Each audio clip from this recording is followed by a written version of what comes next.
slavery does. The International Justice Mission is here, and we're hosting Emmanuel Kanga, aftercare specialist with the IJM, Leo Akon, Director, Advocacy and Partnerships with the IJM, because this, like I mentioned, is a very, very important matter. Guess what the statistics say?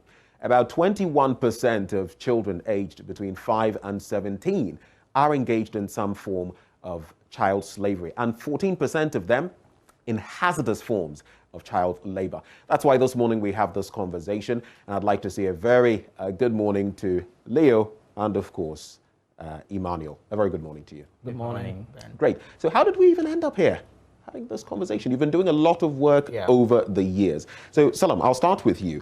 Tell us a bit about the realities when it comes to child slavery in Ghana, and what urged you to embark on this mission? Yeah, so the problem of child trafficking has been in our country for decades, for years. And we started seeing the gravity of that right after the Akosombo Dam was actually constructed.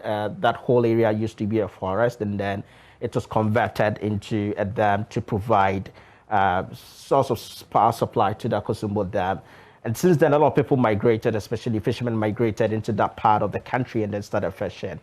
And in the course of time, they started engaging children in their fishing expedition because it's seen as a very cheap labor to engage children. And so many people come to the coastal areas and then take children.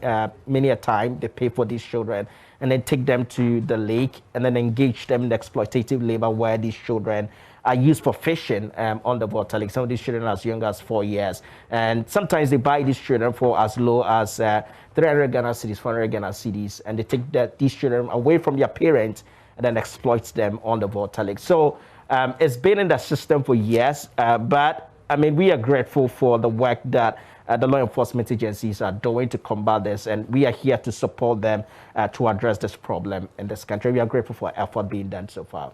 So your role basically is a supportive one. Of course, there is the law, the Children's Act, for example, 1998, the 2004 edition. And recently I saw what the ILO, the International Labour Organization, came out with in 2016. All of these pointing to the fact that children must not be exploited in certain ways. They are not slaves. In fact, when you look at the 1998 Act, sections 12 and 13, focus on that. But essentially, who is a child? Well, according to the Children's Act of Ghana, it says that a child is anybody below the age of 18 years. And a child is meant to be in school. A child is meant to experience leisure. A child is meant to play. A child is meant to have fun. A child is meant to grow and become whoever God has destined he or she to be. And it's not worth it to allow a 4-year-old child to go on the lake and be exploited, because these children are denied of health care many a time. These children do not go to school at all. And sometimes people say that, well, it's part of our culture. We all grew up working with our parents, or we all grew up working with an uncle and all that. But this is completely different. Now, imagine you as an adult, your child is taken away from you. You are given an amount of money, perhaps, and the child is taken to the lake, and the child doesn't get enough sleep. The child doesn't get balanced diet. The child is beaten. The child stands the risk of drowning on the lake, because many of these children do not know how to swim when they are being taken there. So it's very exploitative. That's where the hazardous nature. Yeah, that's where the hazardous labor. And I say that our culture is much more beautiful than exploiting a child on the lake. And so it's not part of our culture that children should be enslaved on the lake, or somebody should go elsewhere and take someone's child under the guise of the person is poor. And poverty is not a justification to enslave a child, you know. So our country and our laws frowns upon it, and that's why we passed the Human Trafficking Act. That's why the Children's Act is there. That's why the government set up, the Ghana Police set up the anti-human trafficking unit of the Ghana Police Service. So really, it's a problem that exists, and government is doing its best to tackle it, and we are here to support government make that happen. All right, so that push there, we're joined by the IJM, and of course they are supporting government to end, trafficking, child slavery. Let's not forget the sexually exploitative angle of it, because that's also there. But let me come to you, Emmanuel. What exactly is the nature of this trafficking, especially here in Ghana, from what the IJM has seen over the years? So what happens is most of these children who are trafficked are deceived, they are abused, They are physically abused, they are beaten, they are emotionally abused, most of them are insulted, they are made to feel less of themselves, they are made to feel like they do not count, they do not matter. And these have lasting effects on the well-being of the child. Such children would require a lot of counseling, a lot of therapy to be able to recover from the trauma that they have experienced. Most of them also come face to face with near-death experiences. Even for us as adults, imagine the toll it takes on us when we come face to face with death or lose a loved one. So imagine how much more it would take a toll on a child, some as young as about 4, 5, 6 years, removed from their families, not allowed to grow up with the family as required by the law, the Children's Act, being denied the right to parental care, being discriminated against, feeling not worthy of even being alive. These children go through a lot of these trauma and it affects them. So that in itself is very disturbing because like you said, even as an adult, when you come and you have your faculties properly developed and all of that, imagine what that is. I mean, if you've had an incident where you've been close to having a vehicular accident, for example, it's a close shave. Look at how you feel. How much more a child who doesn't really understand what's going on. But what are some of these experiences that you can actually share with us? Apart from, I know on the Volta Lake, yes, sometimes they drown and all of that. What are some of the experiences you can share? I'd like to share the story of Esther. Esther Right. was trafficked when she was about 4 years, and she worked on the lake for close to 10 years before she was rescued. Now, when they are on the lake, mostly boys go on the actual lake to help cast the nets, to pull the nets, to sort the fish out and all, to paddle the boat, to scoop water from the boat and all that. And the girls usually collect the fish when the boys are back from the lake. They sort, they smoke, they sell. In Esther's case, when she got to the master's place, there were not many boys. So at that tender age, she was engaged in actual fishing, doing everything the boys did. And then when she returned home, she would do everything else the girls also did. She did this for close to 8 years until other boys were also trafficked and she was relieved from going on the lake. Such a child is really troubled. And a lot of these experiences of such children takes such a toll on them that they are traumatized for most of their adult life if interventions are not put in place. In Esther's case, when she was rescued, she was really excited about the rescue. She was happy that much of the experience that she had on the lake, she had been relieved from it, and she was enjoying freedom. Freedom from abuse, freedom from cold nights on the lake, freedom from poor diet on the lake, freedom from being beaten by her master and her mistress. Esther was deceived before she was trafficked. She was told that she was going to be enrolled in school. She was told that she would only help to sell in a shop after school. But when they got to the lake, the story was different. And this is quite the same for almost every child who is trafficked. This is stark. It's worrying. And you see a certain pattern when it comes to trafficking because spreading it across or stretching it a bit to even those who are taken to the Gulf regions and across the world, you would see a similar pattern. You're told you're going to do one thing, you end up being forced to do another thing. Sometimes your passport is confiscated and then you are simply in a mess. But here we're talking about children. After rescue, what is the state of the children? At the point of rescue, the children are very confused. They do not trust because their trust has been broken from the very beginning. At the point of rescue, sometimes it's even re-traumatizing for them because it feels like the time when they were being trafficked to go and work. What we do in collaboration with the Department of Social Welfare at the point of rescue is to provide what we call crisis care to these children to help keep them calm, to reassure them that they are being moved from a place of abuse to a place of safety. Once we build this rapport with the children, we place them in a temporal care, and their needs are assessed to know a lot more about them, their families, where they are coming from, exactly what they did on the lake, to also help us to identify what particular needs they have, their physical needs, their emotional needs, their health needs. All these things are inquired of the children through a trauma-informed discussion. Now, once these are completed, we're able to draft what we call a care plan for the children to be able to provide services that would help them to recover from the trauma and to live regular lives again. In the shelter where they are placed for temporary care, they receive every single care that they need in terms of their health, in terms of their feeding, in terms of clothing, in terms of education.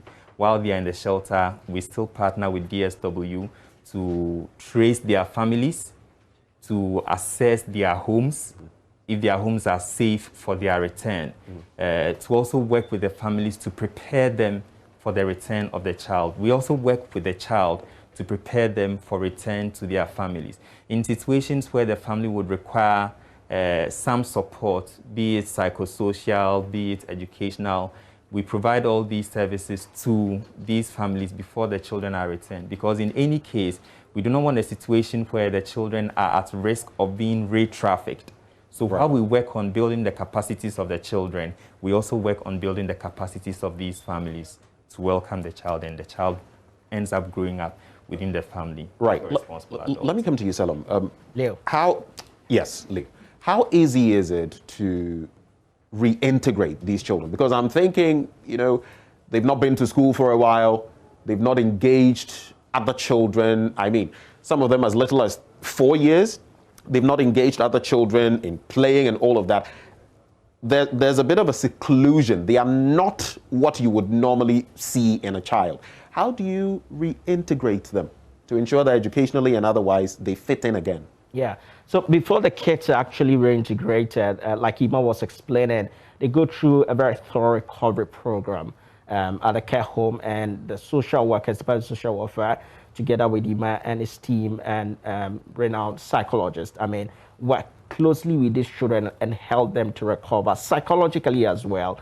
And then the team actually locates the original route, the original place where the children were trafficked, where they can locate their families and then do an assessment just to be sure that these children and their families are willing to embrace these children so that they can provide the best care for them, so that they don't feel secluded, they don't feel ashamed, they don't feel stigmatized and all that. So it's very challenging, but it takes a whole lot of process to arrive at that destination. Right. Where, there has to be a family tracing, the family would have to be engaged, the children themselves have to be psychologically prepared to be returned back home so that they can fit into their home.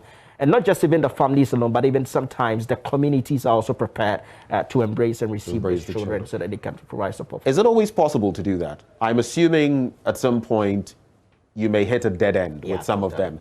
You try and you try, you can't find any relations and all of that. What happens in those cases? So usually in those cases, the Department of Social Welfare works with the care home to place these children in a long-term period, where these children stay in this care home for a longer period until a family is identified, and then these children will be placed in the family. The best care to provide for a child is within the family setup and not in a shelter or not in a care home. So the Department of Social Welfare always goes every length to locate the family, but if they can't find them, they stay in the care home for a longer period. So that's the procedure, that's the process. Well, sometimes when gauging impact, you look at numbers. Yeah. Let's play the numbers game. Last year, about 50, of these children who were enslaved, so to speak, that you assisted to, rescue. Yeah.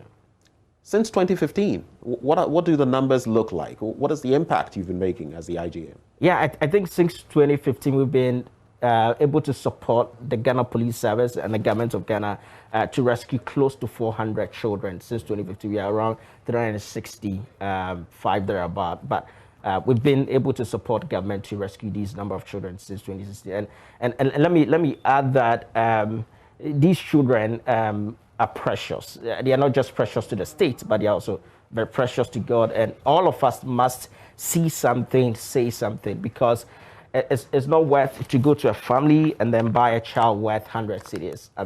A child's life is worth more than 100 cedis. A human being is invaluable. You can't put a value on a human being. So it doesn't make sense. It's not it's not justifiable to say the families are poor or to say that, well, these people are poor, and so it's okay to exchange their child's life for hundreds. It's not worth it when somebody can just go to a restaurant and buy a meal worth hundreds. So for me, I tell people that see something, say, let's report these cases to the police. Once we see them in our communities, let's report them to the police. And as parents, I encourage parents to not justify their current condition to sell off the future of their children. Now that you mentioned this, the justicial system, if you like, what happens to these families, especially when they are found to have aided the trafficking? In fact, we know that in some cases, a parent or even some other people sell off the children. What happens? Yeah, so they're also prosecuted. If they are culpable, they are prosecuted together with the perpetrators. And we work closely with state attorneys.